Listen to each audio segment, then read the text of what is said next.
Have you ever heard of the Schofield Bible? No, not that Schofield, not Philip. It's a different Bible that came out in 1908. Let's have a little listen. See if we can learn something This about it. book was so important that Oxford University Press opened its first branch in the United States to publish it. They had never published an American book before.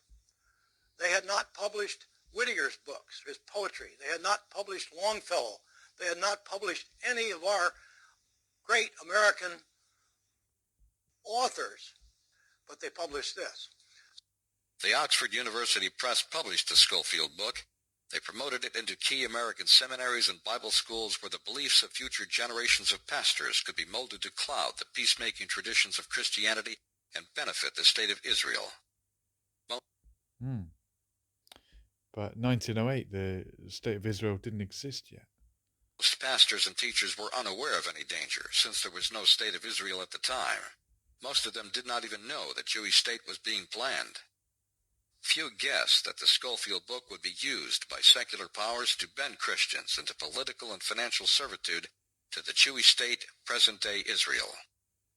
American Christianity became increasingly Zionized after 1948, when the State of Israel appeared as a result of a United Nations edict. Oxford University Press was strongly Zionist-influenced, and it provided a huge financial and promotional boost when it opened a publishing branch in New York City. This for the purpose of publishing the Christian Zionist Manual in 1908, called the Schofield Reference Bible. This book was to be a foundational document upon which Christian Zionism, by a host of other names including evangelicalism, would begin its methodical growth by deception. The founders of World Zionism, especially Chaim Weizmann, successor to Theodore Herzl, had much to do with drawing the United States into World War I. A mere handful of dominant American Zionists were able to influence President Wilson, possibly by blackmail, to join the war in Europe over his advisors' objections.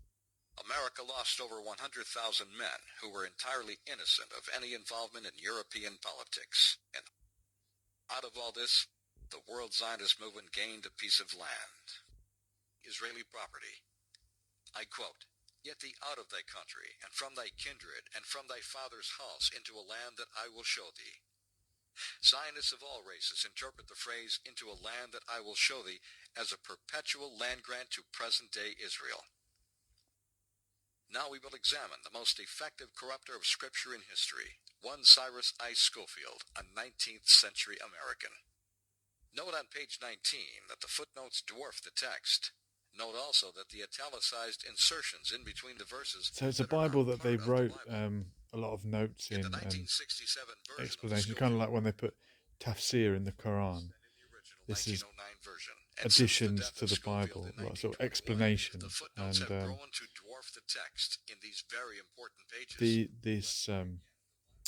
this film is suggesting that the explanations added were not accurate. The footnote reads, "God made an unconditional promise of blessing through Abram's seed to the nation of Israel to inherit a specific territory forever." But the passage doesn't say anything like this.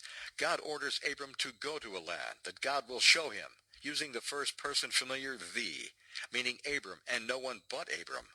The passage does not say that God is giving any piece of land to anybody forever. Okay, so this is how the Zionist movement twisted the idea that the descendants of Abraham would go to a certain land to become a Jewish state only for Jewish people.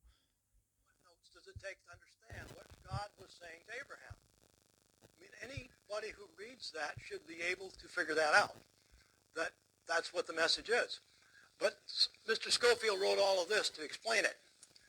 In fact, if we accept biblical history, we know that Abram had no children when this happened, and not for quite a while. So there was no person or nation named Israel when this promise was made. There was no state or nation named Israel. The man Israel did not even exist in Abram's imagination when God... So Israel is the other name for Jacob, Schofield, or the Oxford University, Abraham's son. Promising the land to the present-day state of Israel forever. Where did the state of Israel get in this? When Abraham was spoken to by God, Israel, the man known as Israel, hadn't been born yet. He was 2 generations in the